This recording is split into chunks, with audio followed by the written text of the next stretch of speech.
Hi, this is Sergeant Betsy Brantner Smith with the National Police Association, and this is the NPA report. I have a guest with me today. Boy, he has done it all. He was NYPD, then he made the move to the federal government.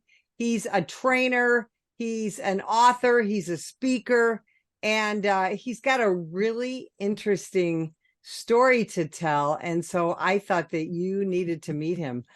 Pete Forcelli, welcome to the show. Pleasure to be here. Thanks for having me.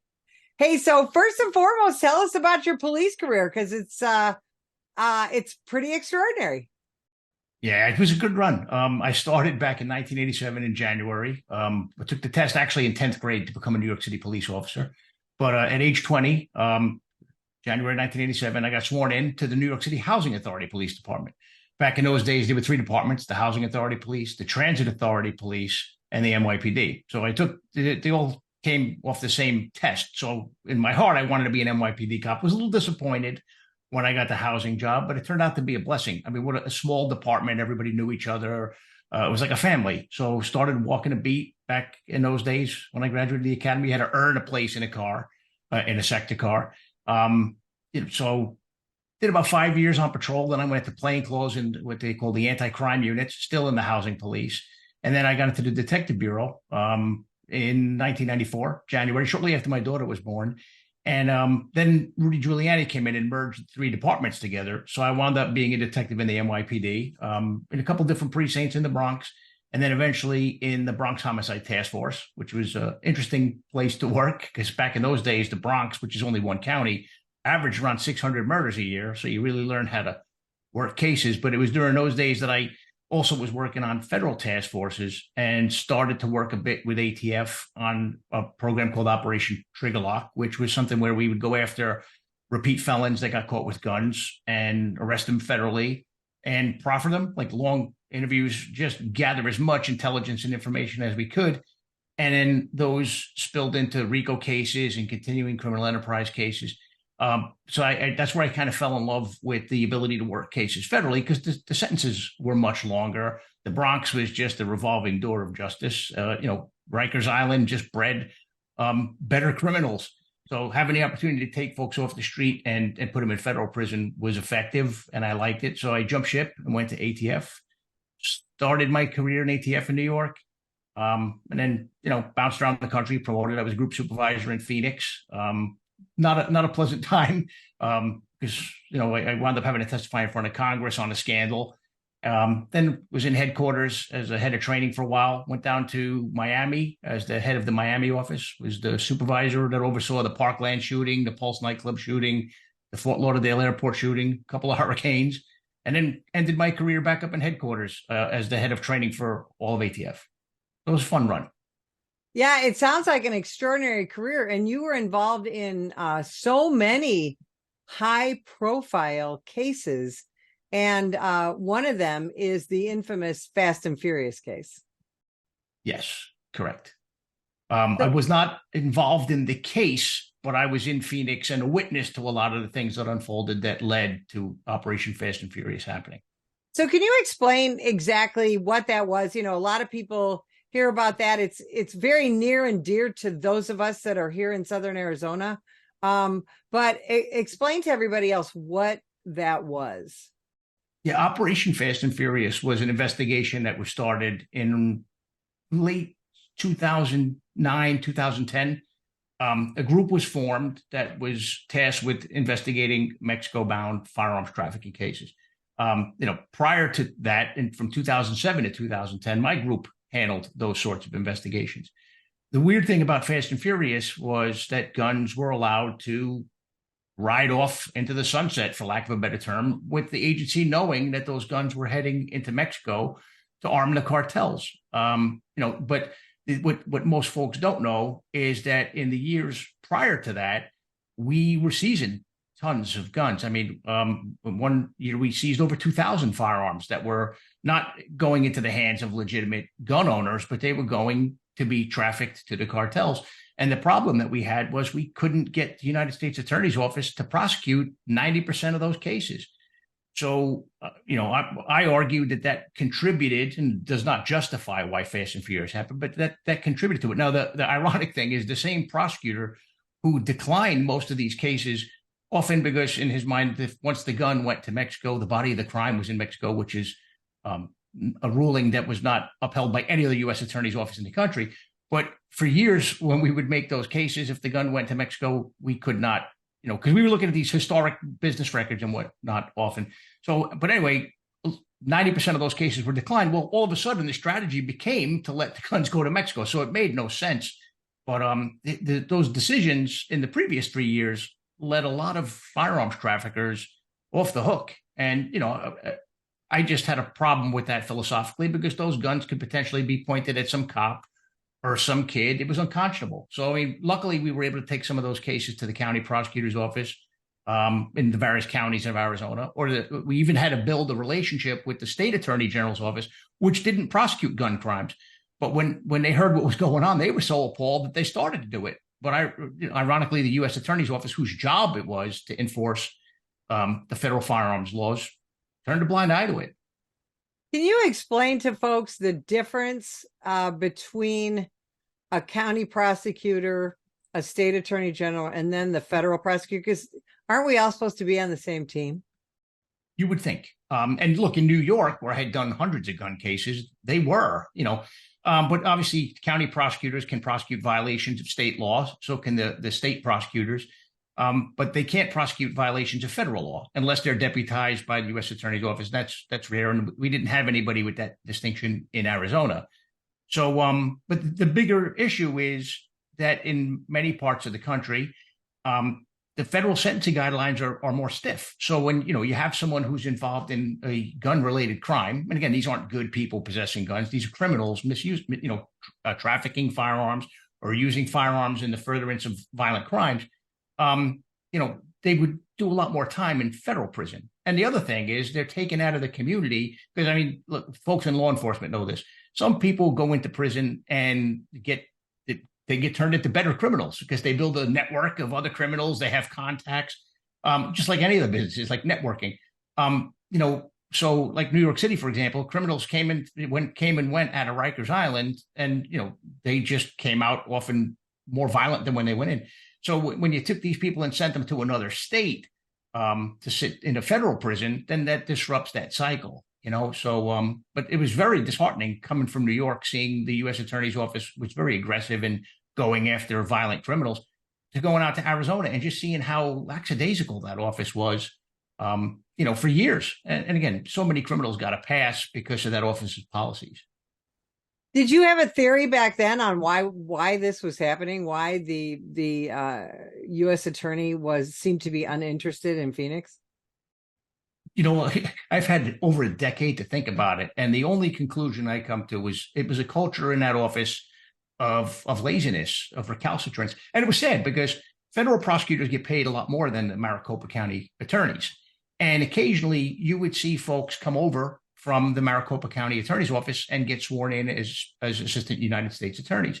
And they were good people. I had friends in the office. Granted, I didn't see eye to eye with the office and its policies, and I blew the whistle on them on the Fast and Furious case and a grenade smuggling case as well. But you would see these prosecutors like enthusiastic. Wow, I can do federal cases. Like you could see them just thrilled to make that jump. And then you'd watch them become disillusioned because they weren't allowed to do the things that they wanted to do because the office just didn't take an aggressive stance on crime. So a lot of those prosecutors were quickly disheartened, which is sad to see. They wanted to do the right thing, but they weren't allowed to. So when you retired, you made the decision that you were going to expose more about Operation Fast and Furious and what was happening. And of course, you had to wait till you retired to be able to do that. Talk about what went into that decision. Yeah, there were a few things. Look, the Department of Justice lately has been politicized, hyper politicized, I would say. But the scandal back in those days, there were two different tales that were told. Like if you watched Fox News, you heard the Republican version of events. If you watched CNN or the other channels, you heard the Democrat version of events because everybody wanted to point fingers. Like people were saying, well, this started under George Bush. Well, that's not correct. Fast and Furious started under President Obama. Now, did President Obama start it? No, but you'll see, he didn't take ownership of it when it went south. So, but what I wanted to do is tell the truth in a non-political way. So, but I also want to explain how we got there, because other people have written books about Fast and Furious, the scandal itself, but there was a path that was paved that created the culture where Fast and Furious can happen, and the bodies were piling up before Fast and Furious launched. The prosecutors in Arizona turned a blind eye to it. There was another case I mentioned where we had an individual we were investigating who was taking grenade parts that he was buying all over the United States and bringing them to Mexico and manufacturing hand grenades for the Sinaloa cartel.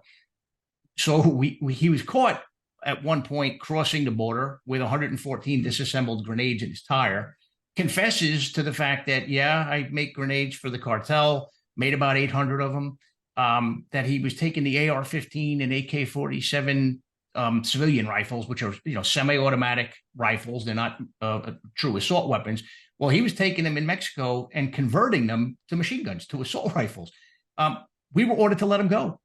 And the issue with this was the grenades, the parts themselves are legal. You can have them because he didn't have the explosive that he was getting in Mexico.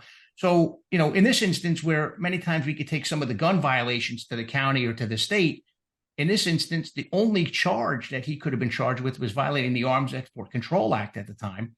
And the only game in town to do that was the U.S. Attorney's Office, and they refused to charge him. So, here, after a confession where he was, in essence, the armorer for the Sinaloa cartel, we were ordered to let him go. So, when I blew the whistle on Fast and Furious, I also spoke to the congressional investigators and the Department of Justice Inspector General about that. And it wasn't until long after Dennis Burke was fired as the U.S. attorney that someone, obviously started to take an interest in that case. And luckily, we were able to get the Mexican government involved. We were cooperating with them the whole time. And finally, that guy was taken into custody. But for over a year, he was allowed to continue to make hand grenades because the U.S. Attorney's Office wouldn't do their job. So I speak about those things in addition to Fast and Furious itself. What was it like to sit down and start writing about things that are frankly kind of uncomfortable? Because, as cops, we're pretty proud of what we do. We're proud of where we work. So you had to tell some tales out of school, if you will, to bring forward the truth to the American people. Yeah. Well, what happened was, obviously, when you're an employee of the Department of Justice, you can't write a book. And I'm sure they would not have liked me writing a book about something that they didn't like to talk about. So what happened was, why I sat down and wrote it was towards the end of my career, I was the head of training for ATF, and I would see new agents at the academy. And you know how it is. Some people are just happy to have a job, so they don't really do much digging. But some of them would research the history of the organization, and they would see that I was a whistleblower. And they would ask me, hey, like, what happened? So I even at one point told, the people above me at ATF, why don't we come forward with some training to make sure something like this never happens again? Because, you can't fix what you're not willing to talk about, right? And I was pretty much told, no, we don't do that. We don't talk about that here. So it kind of, just shush and move along. So it bothered me to see that so many ATF agents that didn't work in Phoenix during that time, because look, not everybody in Phoenix knew what was going on in that group. They didn't sit with us. They were in a different building. We found out later, I didn't know that they were walking guns till over 1,000 guns had crossed the border.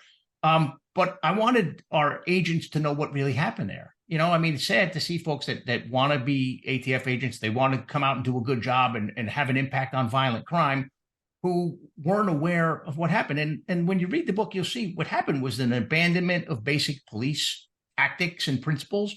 So telling the story also will hopefully make sure it never happens again. Policing, of course, now in 2023 has become so extraordinarily politicized. But how did that whole situation become such a political hot potato?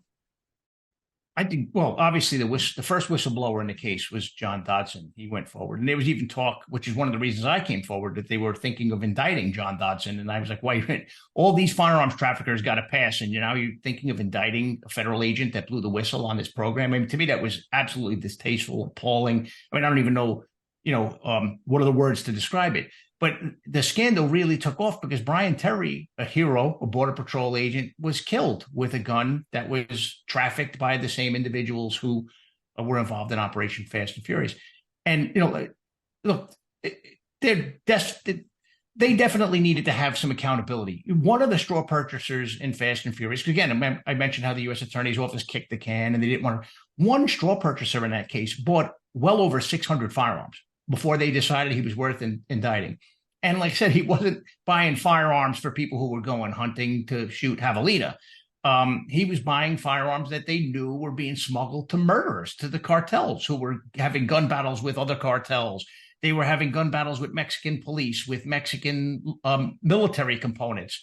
So when Brian Terry died, obviously it became political, and justifiably so. The murder of a Border Patrol agent is horrific.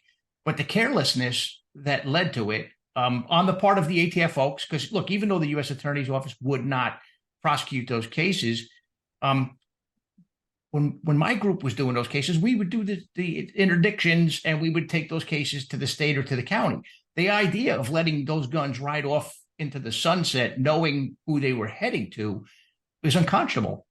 So, I mean, that's why, like I said, if during that period, if you watched the news, you heard one side story or the other. There was a lot of finger pointing going on. Well, this is peeling back the layer of the onion so that folks could see how we got there without the political finger pointing. Have you been in touch with Brian Terry's family in this whole process? Yes, I have had contact with them, mostly through social media. I did meet, I was at the first hearing that was televised. It's still on YouTube. It's January 15th of 2011. I actually testified at the same table as Brian Terry's mother. And the sad part is, look, wonderful family. His cousin, who was there with us, was a Secret Service executive. They never were told the real story either. You know what I mean? And that's, to me, just it's so unfair. That here she lost her son, who was valiantly serving, killed in the line of duty, and she was never given the answers that she deserved. And, so the family, obviously, wonderful people. I've had some contact with them. I'm hoping that reading the book brings them some peace as well, and the book is actually dedicated to Brian Terry and to Jaime Avila, the ICE agent, or HSI agent rather, who was killed in Mexico during a cartel ambush. If there are any heroes in this tale, it's those two men. Fast forward now from this to 2023. What's your thoughts on the border now today? It's terrifying. Well, fentanyl wasn't a thing back when I worked down here. Now, look, you have over 100,000 Americans who have died as a result of fentanyl poisoning. We know that the precursors are coming from China, and China has a 100-year plan to surpass the United States as the world superpower. I think they're working with the cartels, and cartels are in it for the money, obviously, to reach that goal. Don't forget, the Chinese, the Brits conquered them through the opium. I mean, basically got them all addicted to opium. So they've learned from their past. We should learn from ours. That's why I wrote the book. But the other thing is some of the cartels that have grown, like the CJNG down in Jalisco, they were in their infancy back when I was working the border. So, I mean, we heard of them. Now they're patrolling large swaths of Mexico in marked, armored vehicles in uniform. I mean, some of the stuff going on is truly mind-boggling.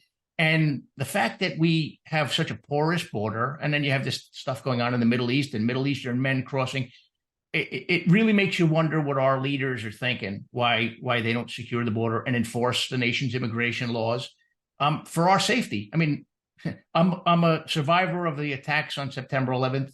Wound up getting lung cancer, as a result of being on the pile. That took only 19 men to do, right? And we don't know how many dozens or hundreds of men with that same mindset have come across our border. We have no idea. explain to people the vicious nature of the Mexican drug cartels. Well, I've seen images, because when I was working in Phoenix, I used to get the bulletins, National Drug Intelligence Center bulletins. I've seen images of bodies hung in public showers, skinned, presumably skinned alive, you would think. I've seen beheaded bodies. I've seen people hung from bridges to send a message to politicians, to law enforcement. I mean, they're using the same tactics that terrorists use in the Middle East, but for some reason, our elected leaders don't want to offend our neighbor to the south, so we don't use that harsh language that we should use. But I mean, look, the fact that they've slaughtered over 100,000 Americans through poisoning things like pills and opiates is terrifying enough. I mean, that's more than we lost in several wars. I mean, some kid thinks he's taking a Valium because he's nervous, about getting on a plane and never wakes up. That's tragic. It's terrifying. And just the lack of initiative by our elected leaders is just, it blows my mind. Yeah, it is. It's absolutely extraordinary. Pete, this is going to be an amazing book. I know it comes out in March. Tell folks where they can find you, where they can find the book, how they can pre-order it. Sure. Well, it's available for pre-order on Amazon. It's called The Deadly Path: How Operation Fast and Furious and Bad Lawyers Armed Mexican Cartels. It's also available through Target and Barnes & Noble. And then as far as contacting me, I'm on LinkedIn, Peter J. Forcelli. So yeah, occasionally folks will reach out and ask me to give a presentation on Fast and Furious or 9/11. Always happy to do it for the right organization or for a good cause. Because look, 35 years in the profession, it's still nice to give back. And, in some ways I look at it as paying back the old folks back when I started with white hair that took me under their wing and taught me the job. I feel like I have a duty to pass that knowledge on to the next generation. Now we're the old folks with the white hair, right? Well, no, my hair, some of it quit. I fired the rest. I'll tell you, Pete, this has been such a fascinating conversation, and we so appreciate you being with us. And if you would like more information about the National Police Association, visit us at nationalpolice.org. Ma'am, put the gun down! Put the gun down! Last year, law enforcement officers were involved in hundreds of thousands of use of force incidents. A use of force incident is when an officer must use nonverbal tactics to gain control of a dangerous situation. Put the knife on the ground. In many cases, officers have no choice but to use force when a suspect doesn't comply with a lawful order. Use of force is always ugly. No one likes it, especially police officers. Together, we can help de-escalate these dangerous encounters. Help police officers by complying with their lawful orders. Don't attack, attempt to disarm, or flee from an officer. Use of force is an officer's last option. Most incidents can be avoided by not resisting arrest. If you feel you've been wrongfully detained by a police officer, then seek a legal solution after the encounter has been resolved. Let's keep everyone safe. Comply now and complain later.